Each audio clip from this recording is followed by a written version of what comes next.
My name is Lisa. I'm 35 years old and I work part-time. I live with my husband Mark and our daughter Emma. Mark works in an office, and Emma goes to first grade. We bought an old house and we still owe money for it. When Emma started school, I got a part-time job to help pay for the house. Mark's older sister Nancy got married before us. She lives with her dad, Mark's dad, in their family home. Nancy thinks she should have the house because she got married first. She says she'll take care of their dad, so she should get the house. Nancy's mom had already passed away when she got married, so she didn't need to take care of her dad at the time. The house where Mark's parents live is really big, and I remember being surprised when I saw it before we got married. It had a fancy gate and a lot of land around it, which made me wonder if Mark's parents were rich.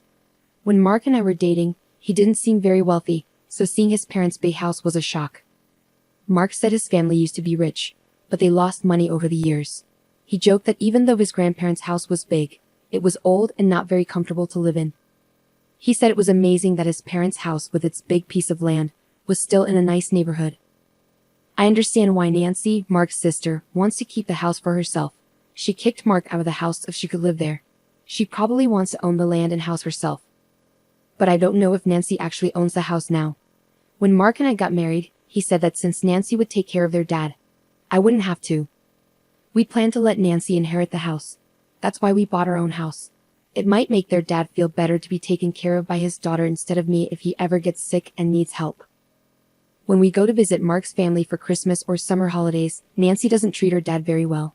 Even during meals, it feels like he's not part of the family. If Mark or I try to sit with him, Nancy gets upset and says he prefers to eat alone.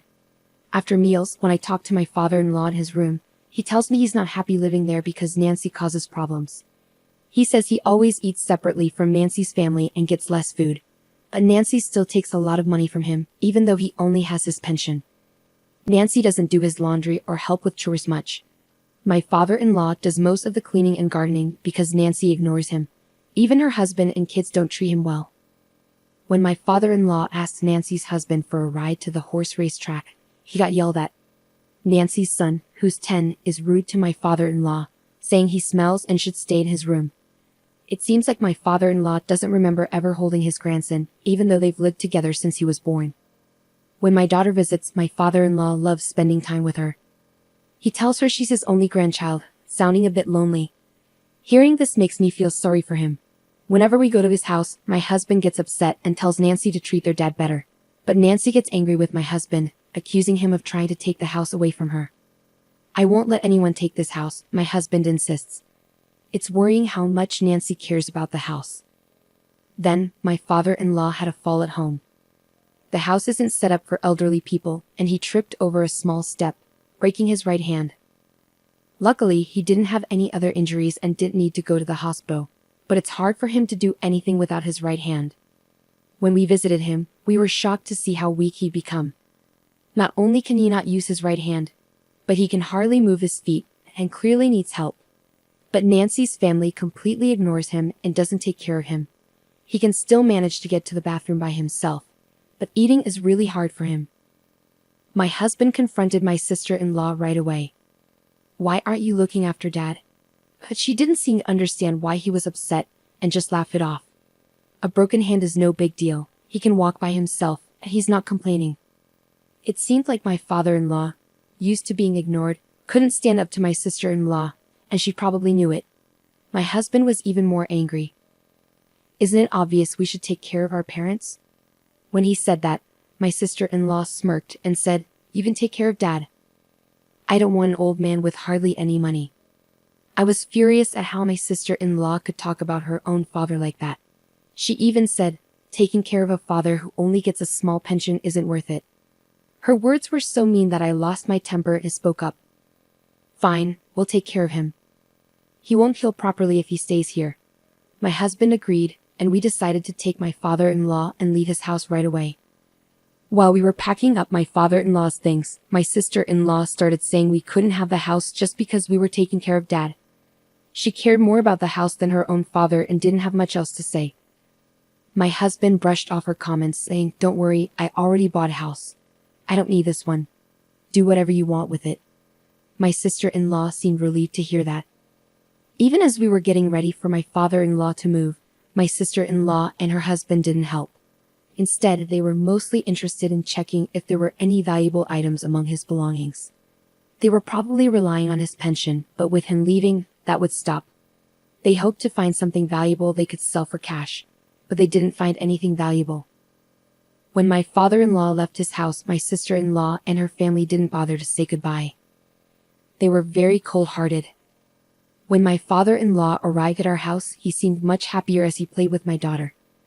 He was like a different person compared to when he was living at his old house. We let him stay in a room that we weren't using, but because the move happened suddenly, we couldn't make any preparations. If we had known earlier, we could have done some renovations, like installing handrails and removing steps.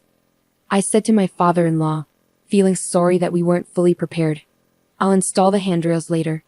To my surprise, my father-in-law also apologized. "I'm sorry for making you worry.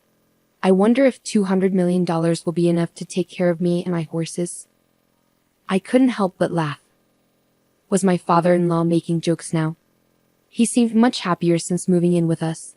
Horses? I chuckled, knowing it was unlikely. I'm not sure how much it costs to take care of horses, but taking care of you will probably cost more. I couldn't understand why my father-in-law brought up horses, but his joke seemed way over the top, like something a wealthy person might say. But when I saw his worried face after my response, I started to worry too. He asked, "Does taking care of a person really cost that much?" All I have left is $200 million. Looking at his serious expression, I realized he wasn't joking earlier. I panicked and tried to explain that my previous comment was just a joke. $200 million is more than enough. It's actually too much. I rushed to my husband to ask about the horses and the $200 million. He was just as confused, but then he remembered something about his grandfather being a landowner. Remember how I told you my granddad was wealthy? Maybe Dad used to own horses. My husband and I decided to talk to my father-in-law to get the full story. It turned out that he had been owning horses for years, and his trips to the racetrack were actually to check on his own horses, not to bet. He had kept this a secret from his family, so my husband and his sister had no clue about it. Now, with his broken hand and thinking about his future, he worried that if he mentioned owning horses and having $200 million in assets, his daughter and son-in-law might demand it all. He got concerned when I mentioned making home modifications, thinking it might trigger their demands. That's why he decided to tell me about his horse ownership and finances. Understanding the situation, my husband reassured his father, saying, "I'm not sure how much it costs to take care of horses. If you've got $200 million, you should be okay. We'll handle your caregiving expenses, so don't worry about it." His confident words reassured me too. After checking with the person who had always looked after the horses, we made sure there wouldn't be any issues, and we'd put the horse matter to rest. Now that I knew my father-in-law was quite wealthy, I started to see him in a different way. I couldn't help but think that his daughter, who had kicked him out despite his wealth, would regret it once she found out the truth. The idea of her regret brought me some satisfaction. Since my father-in-law moved in with us, our lives had changed. It was busy juggling my part-time job and taking care of him, but my husband helped, and we managed. Having my father-in-law at home brought a new companion for my daughter, and he seemed happier too. His walking had improved since he moved in, and even though we hadn't finished the home modifications yet, he could walk slowly with a cane. Although his broken hand hadn't healed yet, he was practicing eating with his left hand. In his old home, my father-in-law didn't move around much because his nephew would complain whenever he left his room. Even when he tried to go to the racetrack, his son-in-law would seem annoyed. This lack of activity might have contributed to his muscles weakening and his fall. On sunny days, he enjoyed going for walks with my daughter. I had been so focused on my father-in-law's recovery that I hadn't thought much about my sister-in-law. However, 3 months after my father-in-law moved in with us, my sister-in-law called in a panic. "Is Dad there? If he is, get him on the phone right away." But at that moment, my father-in-law was out for a walk with my husband and daughter. When I told her that, she got even angrier. "You knew, didn't you? You knew that house was rented. That's why you took Dad to cause problems for us." I was confused by what she said. She seemed to be suggesting that their house was rented, but she had always boasted that it was theirs. While it might still be in my father-in-law's name, calling it a rented house didn't add up. As I struggled to respond, my sister-in-law became even more upset. Some man claiming to be the landlord of our family home showed up, saying I'm behind on rent and that I need to either pay up or leave. I was even more confused when she mentioned the landlord of the in-laws' home. Shouldn't it be my father-in-law? Did he go to collect rent for my sister-in-law? Just then, my father-in-law returned, so I quickly explained the situation and had him answer my sister-in-law's call. With a hint of anger in his voice, my father-in-law spoke to the daughter who had driven him out of his own home. Weren't you told that the house was rented? That house belongs to the company where my father was the CEO. I've been paying the rent until you kicked me out. My father-in-law sounded distant, and my sister-in-law, sensing his anger, shouted from the phone, I haven't heard anything about this. I'm coming over right now, so wait for me. About 30 minutes later, my sister-in-law and her husband arrived, looking flushed and surprised to see my father-in-law walking on his own. But there were bigger issues to address as my sister-in-law erupted once more. I thought the land and house belonged to you, Dad. Did you deceive me?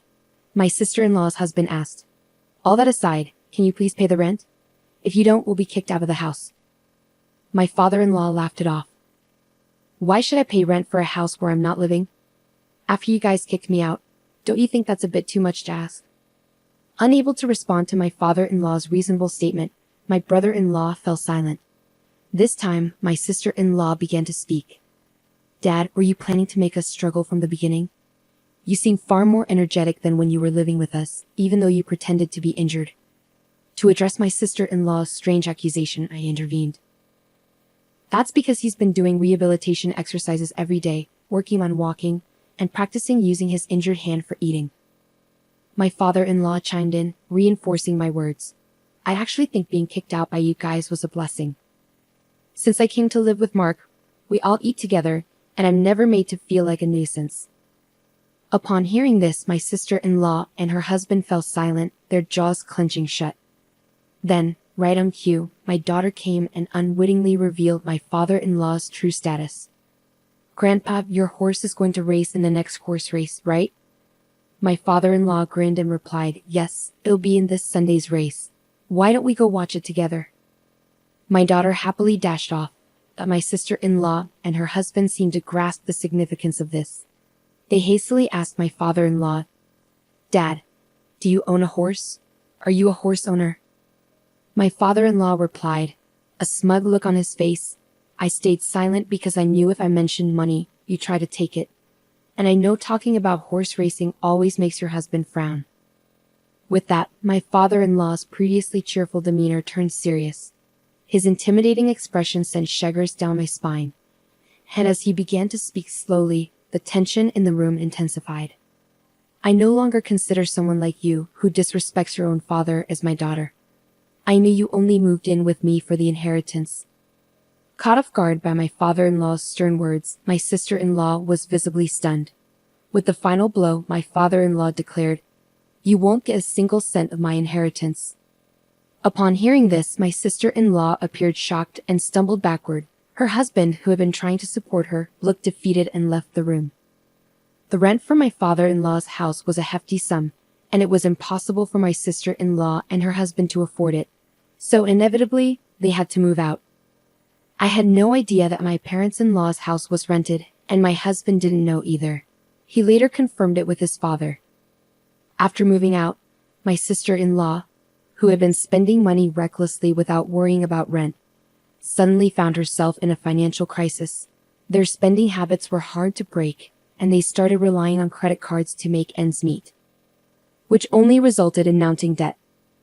I heard that my sister-in-law and her husband, unable to rely on my father-in-law anymore, moved to her husband's parents' house, but I'm not sure what happened after that.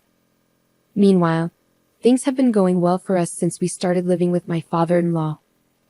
My father-in-law, who had previously broken his hand, healed well, and his legs and hips became stronger to the point where he could do everything on his own. He's now so energetic that he goes jogging with my daughter. He's like a completely different person from when we first moved in. Since that incident, my father-in-law has been having discussions with my husband and thinking about the future, even drafting a will. I'm not sure what's in the will, but I assume he's arranged things so that his daughter won't inherit anything. What made me happiest was when my father-in-law paid off the remaining balance of our home loan. We still had nearly 20 years of payments left, but I'm grateful that he paid it off ahead of schedule. With the loan fully paid, my father-in-law is considering doing some renovations to our home to make it more accessible. He talks about his plans with a smile, but I don't want him to talk about becoming bedridden. I want him to stay healthy for as long as possible.